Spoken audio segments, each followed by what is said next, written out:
আসসালামু আলাইকুম প্রিয় দর্শক, ইনকিলাব মঞ্চের আহ্বায়ক শরীফ ওসমান হাদি তিনি যে নিহত হন এবং হয়েছিলেন, এবং সেই নিহত হওয়ার সময় তার যে যাদের উপর পুলিশের সন্দেহ ছিল, সেই সন্দেহভাজন ব্যক্তিদের মধ্যে এক নম্বরে মানে যাকে হত্যাকারী হিসেবে আমাদের পুলিশ সিসিটিভির ফুটেজ দেখে শনাক্ত করেছিল যে এই লোকটাই হত্যাকারী, সেই ফয়সালকে আপনারা জানেন যে সে এখান থেকে পালিয়ে ভারত চলে গিয়েছিল এবং সেখানে এই মার্চ মাসের 8 তারিখে তাকে আটক করা হয়েছিল ভারত থেকে।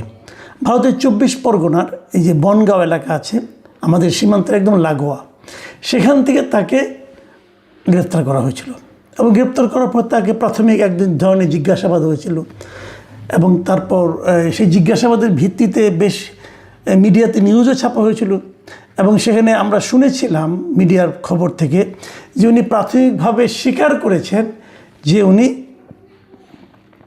এই হাদি হত্যাকাণ্ডের সঙ্গে জড়িত। কিন্তু তারপর তাকে 14 দিনের রিমান্ডে নেওয়া হলো আদালতে সাবমিট করার পর সেখান থেকে তাকে 2 সপ্তাহের জন্য রিমান্ডে দেওয়া হয় এবং রিমান্ড শেষে আজকে তাকে আবার কোর্টে প্রডিউস করা হয়। কোর্ট তাকে 2 সপ্তাহের জন্য কারাগারে পাঠায় এবং 2 সপ্তাহে কারাগারে পাঠানোর পর আগামী মাসের মানে এপ্রিলের 2 তারিখে তাকে আবারও আদালতে হাজির করা হবে এবং তখন কোর্ট কী সিদ্ধান্ত দেবে কি দেবে না সেটা অন্য কথা।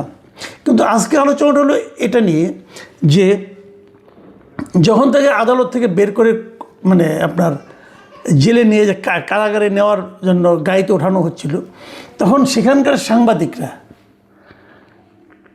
হেঁটে যাওয়ার সময় তাকে কিছু প্রশ্ন করেন।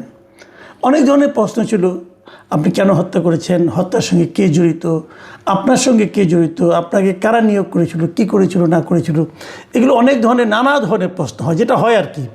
আপনারা দেখবেন যখন এভাবে কেউ একজন বেরিয়ে যেতে নেয়, সাংবাদিকরা তার পিছু নেয়, সাংবাদিকরা বুম হাতে নিয়ে নানা ধরনের এক একজন এক একটা প্রশ্ন করে, কিন্তু অনেকে বিরক্ত হন এই ধরনের প্রশ্ন দেখে। কিন্তু এর একটা কিন্তু সাইকোলজিক্যাল এফেক্ট আছে, এটা আপনারা মাথায় রাখবেন। সাইকোলজিক্যাল এফেক্ট কী, যখন নাকি নানা ধরনের প্রশ্ন উঠতে থাকে তখন যার উপর প্রশ্নটা করে সে এক পর্যায়ে তার ধৈর্য হারায় ফেলায় এবং ধৈর্য হারিয়ে ফেলে সে এমন কিছু কথা বলে দেয় যেটা থেকে হয়তো পরবর্তী সময়ে যারা নাকি এই অনুসন্ধান করেন, এই সমস্ত ইনফরমেশন চান, তদন্ত করেন, তাদের কিছু ক্লু মিলে যায়। কারণ এমনিতে তারা যখন জিজ্ঞাসাবাদ করেন তখন তো একটা টাইপড একই ধরনের প্রশ্ন তারা করতে থাকেন, আর এই সাংবাদিকদের প্রশ্নের মধ্যে বহুমুখী প্রশ্ন থাকে এবং যারা হেঁটে যায় তারা নির্লিপ্ত ভঙ্গিতে হেঁটে যায়, যেটা এই নির্লিপ্ত মনোভাবটা ধরে রাখা সবসময় সহজ হয় না এবং অনেকে নানা ধরনের টুকটাক উত্তরও দিয়ে দেন। আমি এখানেও দেখলাম যে উনি কিন্তু কিছুটা অসহিষ্ণু হয়ে এক পর্যায়ে কিছু উত্তর দিলেন। প্রথম থেকে উনি খুব ঠান্ডা মাথায় বলছিলেন যে হত্যার সঙ্গে তিনি জড়িত নন। এই যে বললেন জড়িত নন, এই কথাটাই কিন্তু অবিশ্বাসযোগ্য। কারণ এই কারণে যে উনি কিন্তু শুরুতে বলেছিলেন, যখন ওদের কাছে ধরা পড়েছিলেন এই ইন্ডিয়ান মানে কলকাতা পুলিশের কাছে, মানে পশ্চিমবঙ্গ পুলিশের কাছে, তখন উনি কিন্তু প্রাথমিকভাবে বলেছিলেন যে উনি এই হত্যার সঙ্গে জড়িত আছেন এবং সেটা আমরা নিউজও পেয়েছি যে এসটিএফ সূত্র তারা জানিয়েছিল যে জিজ্ঞাসাবাদে ফয়সাল ও আলমগীর ঢাকায় ওসমান হাদিকে হত্যার বিষয়টি স্বীকার করেছেন। এটা কিন্তু শুরুতে প্রথমবার যখন ধরা পড়ে 14 দিন আগে। তারপরে এই 14 দিন তাকে এই দুজনকে অনেক জিজ্ঞাসাবাদ করা হয়েছে, নানা ধরনের প্রশ্ন, নানা ধরনের টেকনিকে তারা জিজ্ঞাসা করেছে, যেটা তদন্তকারী কর্মকর্তারা করে। ওনাদের তো নানা ধরনের টেকনিক আছে, এই টেকনিক খাটিয়ে খাটিয়ে ওনারা কিন্তু জিজ্ঞাসা করেছেন এবং জিজ্ঞাসা করার পর আরও নিশ্চয়ই 2-1টা ধাপ বাড়তি পাওয়া যাবে। ওনারা প্রথমত স্বীকার করেছেন যে ওনারা এই হত্যাকাণ্ডের সঙ্গে জড়িত। এখন এরপর যত প্রশ্ন উত্তর চলতে থাকবে, যত জিজ্ঞাসাবাদ হতে থাকবে, এক পর্যায়ে কিন্তু তাদের আপনার যে শক্ত মনোভাবটা কিন্তু তারা কিন্তু একসময় কলাপস করে এবং কলাপস করে কিন্তু অনেক সত্য কথা বলে দেয়। কিন্তু এখন আমরা দেখলাম যে 14 দিনের রিমান্ডের পর আদালত থেকে বেরোয় উনি তো কলাপস করলেনই না, পুরো উল্টো কথা বললেন। উল্টো কথাটা কি, যে উনি হত্যা সম্পর্কে কিছু জানেন না, এর সঙ্গে উনি জড়িত নন। ভাবুন, তার মানে কি? তার মানে শুরুতে যেটা ছিল যে উনি হত্যার সঙ্গে জড়িত, এখন উনি বলছেন যে উনি হত্যার সঙ্গে জড়িতই নন। তাহলে এই 15 দিনে কি তাহলে ওনাকে নানা ধরনের ট্রিটমেন্ট হয়েছে, কি হয়েছে না, হয়তো ওনার আত্মবিশ্বাস বেড়েছে যে অস্বীকার করে পার পাওয়া যাবে হয়তো বা, নাকি কি আমি জানি না, বলতে পারবো না। কিন্তু নানা ধরনের প্রশ্ন কিন্তু মানুষের মনে আসবে। এবং এখানে আমি দেখলাম যে বিক্ষিপ্তভাবে নানা ধরনের প্রশ্নের মুখে উনি দুটো কথা আমার খুব কানে লেগেছে।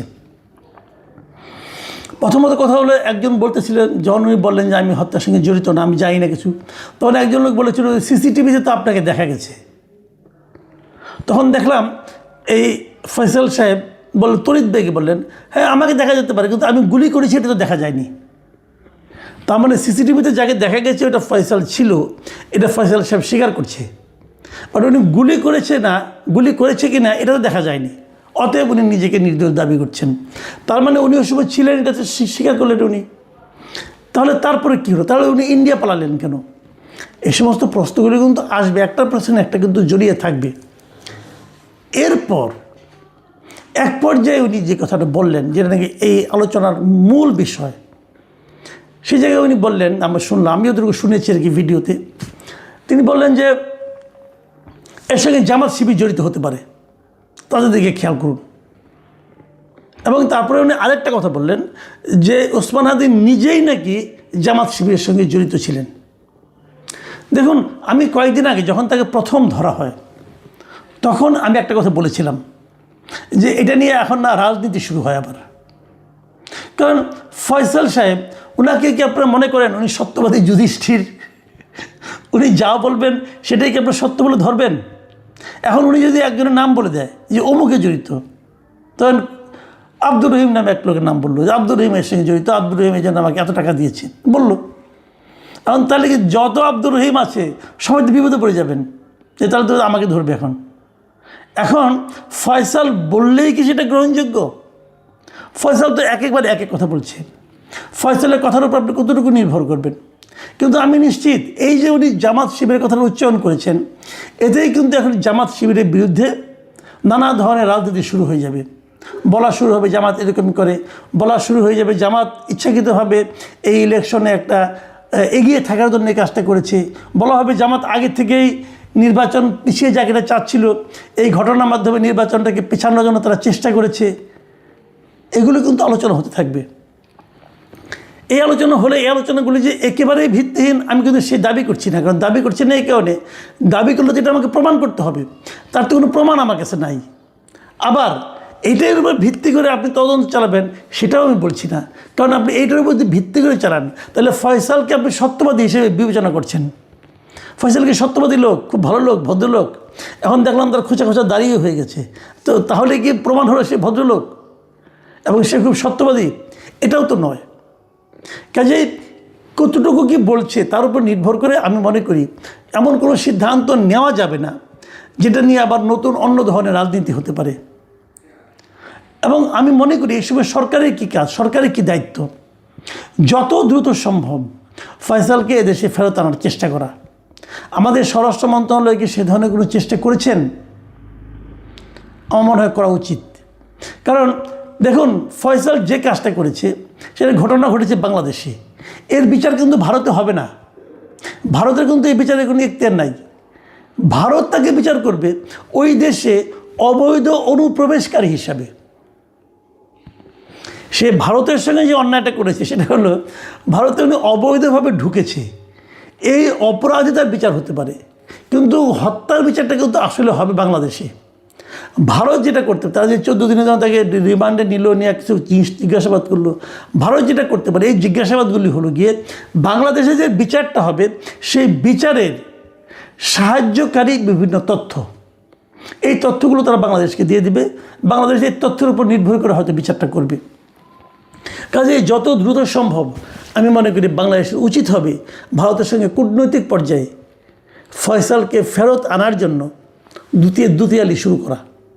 আমাদের একজন খুবই ক্যারিসমেটিক পররাষ্ট্রমন্ত্রী আছেন, বলা হয় আর কি, ওনার ক্যারিসমা এখন আমি দেখি নাই। উনি কেন ক্যারিসমেটিক ওনাকে বলা হয় সেটাও আমি জানি না। তো উনি এখানে ক্যারিসমা দেখান না কেন?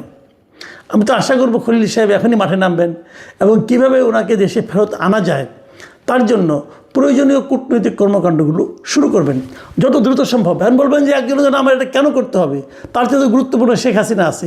হ্যাঁ আছে, কিন্তু ইম্পসিবল কাজের দিকে সময় নষ্ট না করে যেটা পসিবল কাজ, যেটা সম্ভব সেটাই আগে করুন, ওটা পরে দেখা যাবে, ওটা করা যাবে। কিন্তু এটা তো ইমিডিয়েট দরকার, ইমিডিয়েট দরকার। এখানে যে হাদির মতো একটা ছেলের মৃত্যুকে কেন্দ্র করে এদেশে কিন্তু হইচই রাজনীতি কম হয়নি, অনেক কিছু রাজনীতি হয়ে গেছে।